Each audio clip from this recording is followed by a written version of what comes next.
नमस्कार। कभी ये ख्याल आया है कि जब कोई इस दुनिया में नहीं रहेगा तो लोग उसे किस तरह याद करेंगे? आज हम रॉबिन शर्मा की किताब who will cry when you die के उन आइडियाज को समझेंगे जो एक ऐसी जिंदगी जीने का रास्ता दिखाते हैं जो जोश, खुशी और दूसरों की मदद से भरी हो। ये सवाल सच में सोचने पर मजबूर कर देता है। क्या हम बस दिन गुजार रहे हैं या वाकई एक ऐसी जिंदगी जी रहे हैं जिसके कोई मायने हो? ये किताब कुछ ऐसी आदतें सिखाती है जो इस सवाल का जवाब खोजने में हमारी मदद कर सकती हैं। तो चलिए देखते हैं कि हम किन किन बातों पर गौर करेंगे। हम अपनी अंदरूनी दुनिया से शुरू करेंगे और फिर देखेंगे कि इसका बाहर की दुनिया पर क्या असर होता है, ताकि एक पूरी जिंदगी का खाका तैयार हो सके। ठीक है, तो चलिए पहले हिस्से से शुरू करते हैं। यही वो बुनियाद है जिस पर आगे की सारी आदतें टिकी हैं। इस पूरी किताब का निचोड़ इस एक लाइन में है, मतलब एक ऐसी जिंदगी जीना जहां हमारी मौजूदगी लोगों के लिए एक तोहफे जैसी हो, और जब हम न हों तो हमारी कमी सच में महसूस की जाए। ये उन आदतों को अपनाने के बारे में है जो दुनिया पर एक अच्छी छाप छोड़ने में मदद करती हैं।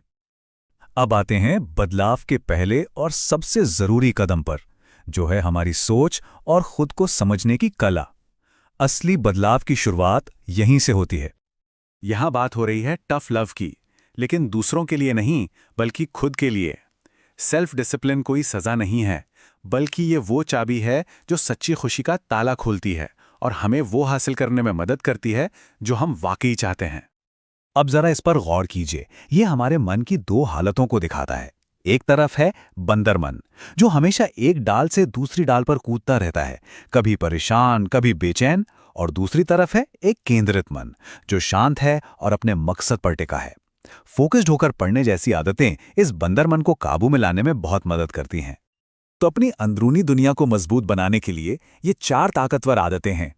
रोज थोड़ा लिखें ताकि सोच साफ हो। दिन में कुछ पल पूरी तरह खामोश रहें ताकि मन शांत हो। मुश्किलों को मौके की तरह देखें और अपने अतीत को एक टीचर की तरह सम्मान दें। और ये बात कितनी सही है। दर्द हमारा सबसे बड़ा टीचर हो सकता है, और नाकामी ही कामयाबी की तरफ जाने वाली सड़क है। मुश्किलों से भागने के बजाय उन्हें आगे बढ़ने का एक जरिया समझना चाहिए। चलिए अब आगे बढ़ते हैं। अब हम अंदर की सोच से निकलकर बाहर के कामों और रोज की दिनचर्या पे ध्यान देंगे, जो एक अच्छी जिंदगी को शक्ल देते हैं। अपने दिन को सही ढंग से डिजाइन करने का सबसे अच्छा तरीका है एक दमदार मॉर्निंग रूटीन, SAVERS रूटीन, जिसमें शामिल है silence, affirmation, visualisation, exercise, reading और स्क्राइबिंग।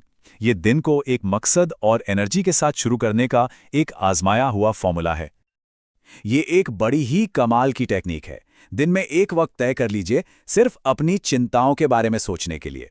इससे बाकी पूरा दिन टेंशन फ्री होकर जिया जा सकता है और हम अपनी एनर्जी सही जगह लगा सकते हैं। अब इस नंबर को जरा ध्यान में रखिएगा, 21। ये एक नई आदत बनाने की चाबी है, जैसा कि हम अगली स्लाइड में देखेंगे। तो सीधी सी बात है, हमारी आदतें ही हमारा कल बनाती हैं, और किसी भी अच्छी आदत को अपनी जिंदगी का हिस्सा बनाने के लिए उसे लगातार बिना रुके 21 दिन तक करना होता है। अब तक हमने अपने अंदर की दुनिया को संवारा। अब देखते हैं कि बाहरी दुनिया से, यानी दूसरे लोगों से और अपने माहौल से कैसे जुड़ना है। जरा इन आंकड़ों पर नजर डालिए। एक 4 साल का बच्चा दिन में 300 बार हंसता है और एक बड़ा इंसान सिर्फ 15 बार। कितना चौंकाने वाला है ना? ये दिखाता है कि बड़े होते होते हम जिंदगी का मजा लेना कैसे भूल जाते हैं। ये हमें याद दिलाता है कि थोड़ा और मुस्कुराना और हंसना कितना जरूरी है।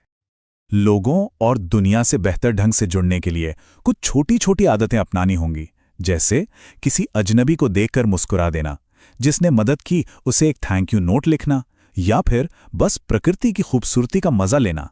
ये छोटे छोटे काम रिश्तों में बहुत बड़े और अच्छे बदलाव ला सकते हैं। आज की इस भागदौड़ भरी दुनिया में किसी की बात ध्यान से सुनना एक सुपर पावर जैसा है।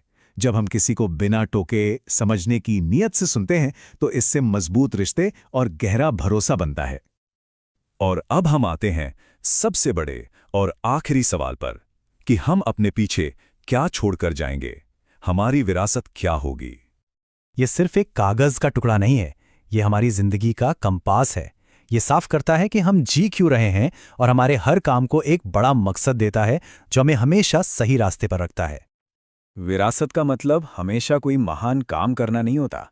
एक पेड़ लगाना जो हमारे जाने के बाद भी रहेगा, या बिना किसी उम्मीद के दूसरों की मदद करना, ये छोटे लेकिन गहरे काम एक ऐसी विरासत बनाते हैं जो हमेशा याद रखी जाती है। ये आइडिया अपनी जिंदगी की बागडोर पूरी तरह अपने हाथ में लेने का है। एक सीईओ की तरह अपनी जिंदगी को प्लान करना और उसे एक लीडर की तरह जीना, अपनी किस्मत को खुद बनाना। तो आखिर में ये सवाल खुद से पूछने वाला है, हमारे काम, हमारे शब्द और हमारी पूरी जिंदगी, ये सब मिलकर हमारी कहानी लिखते हैं। तो वो कहानी क्या होगी? और बस यही इस पूरी बातचीत का सार है। सपने बड़े देखने की हिम्मत करें, उन्हें पाने के लिए छोटे छोटे कदम उठाएं, और सबसे जरूरी बात, आज से ही शुरू करें, क्योंकि एक सार्थक जिंदगी किसी का इंतजार नहीं करती।